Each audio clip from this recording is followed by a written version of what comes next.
हमें अपनी खेती को केमिस्ट्री की लैब से निकालकर नेचर यानी प्रकृति की प्रयोगशाला से जोड़ना ही होगा। जब मैं प्रकृति की प्रयोगशाला की बात करता हूं तो ये पूरी तरह से विज्ञान आधारित ही है। ये कैसे होता है इसके बारे में अभी आचार्य देवव्रत जी ने विस्तार से बताया भी है।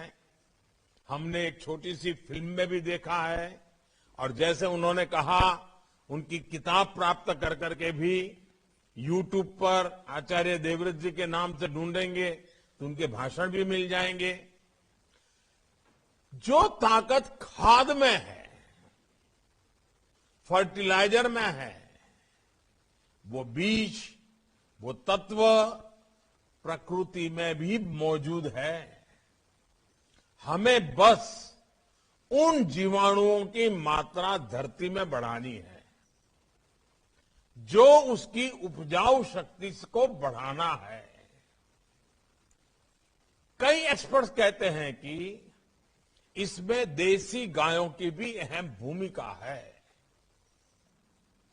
जानकार कहते हैं कि गोबर हो, गोमूत्र हो, इससे आप ऐसा समाधान तैयार कर सकते हैं जो फसल की रक्षा भी करेगा और उर्वरा शक्ति को भी बढ़ाएगा। बीज से लेकर मिट्टी तक सबका इलाज आप प्राकृतिक तरीके से कर सकते हैं।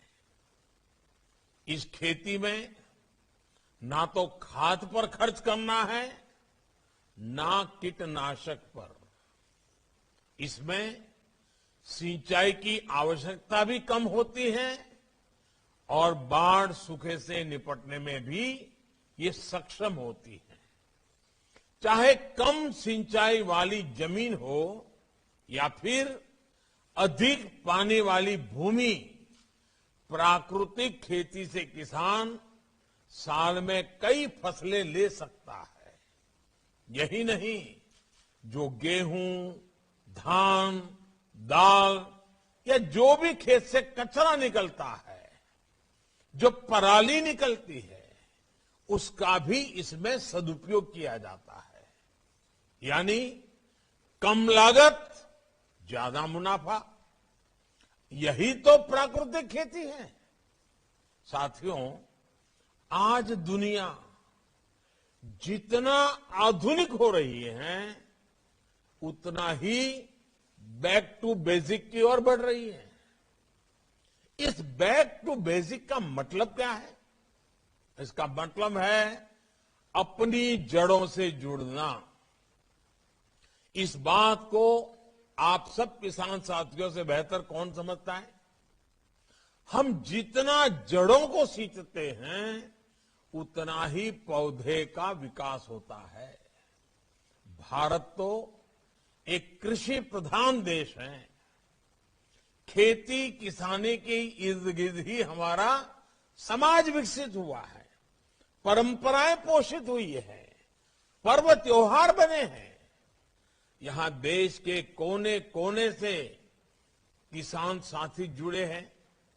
आप मुझे बताइए, आपके इलाके का खान पान, रहन सहन, त्योहार, परंपराएं, कुछ भी ऐसा जिस पर हमारी खेती का, फसलों का प्रभाव न हो?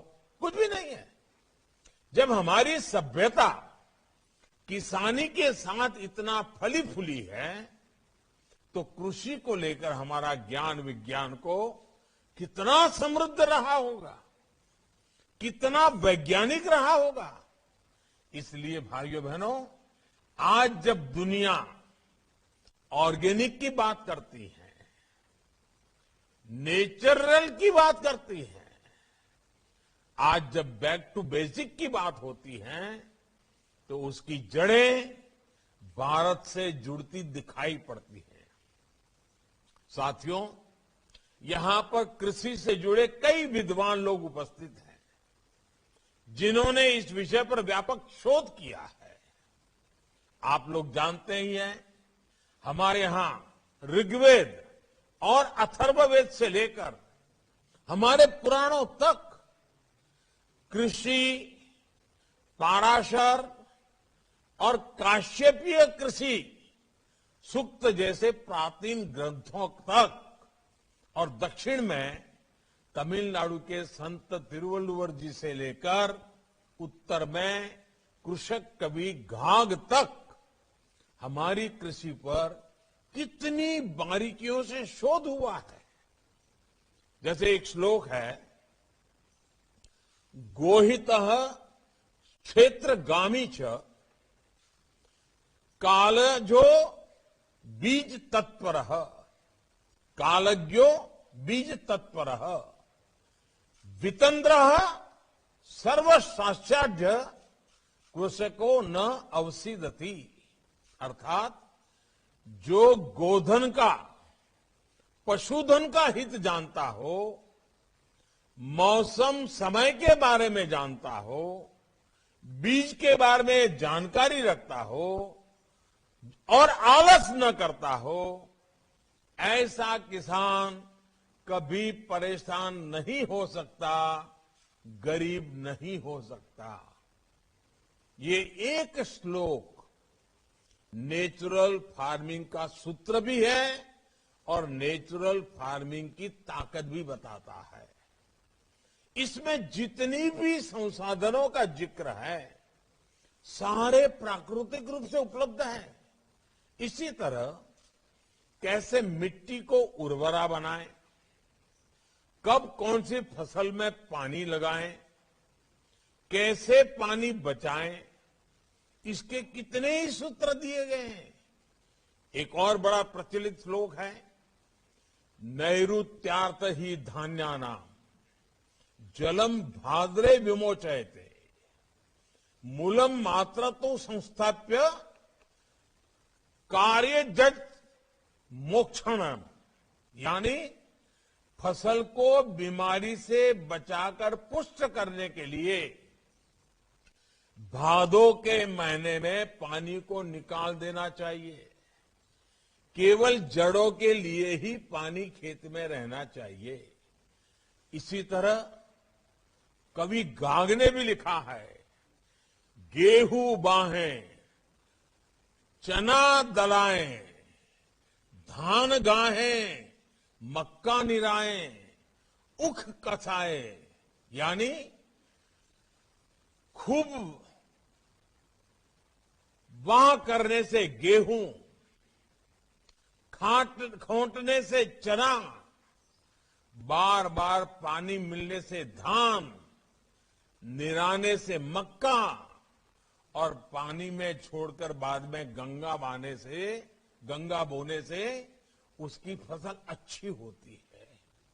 आप कल्पना कर सकते हैं, करीब करीब 2000 वर्ष पूर्व तमिलनाडु में संत तिरुवल्लुवर जी ने भी खेती से जुड़े कितने ही सूत्र दिए थे।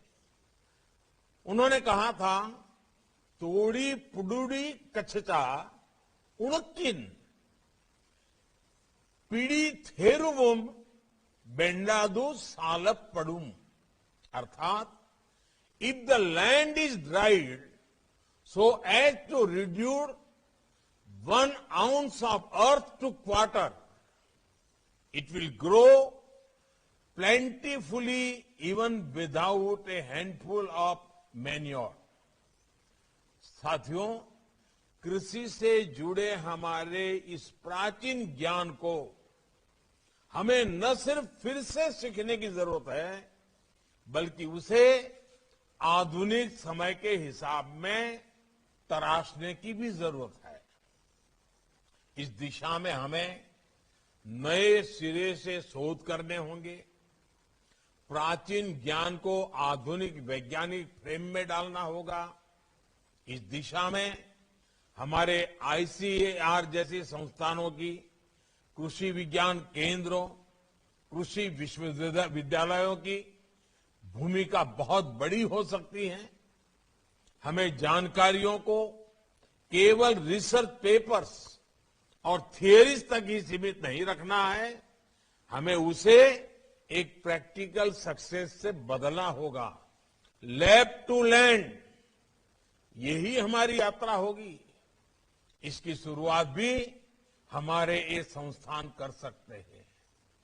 आप ये संकल्प ले सकते हैं कि आप नेचुरल फार्मिंग को, प्राकृतिक खेती को ज्यादा से ज्यादा किसानों तक ले जाएंगे।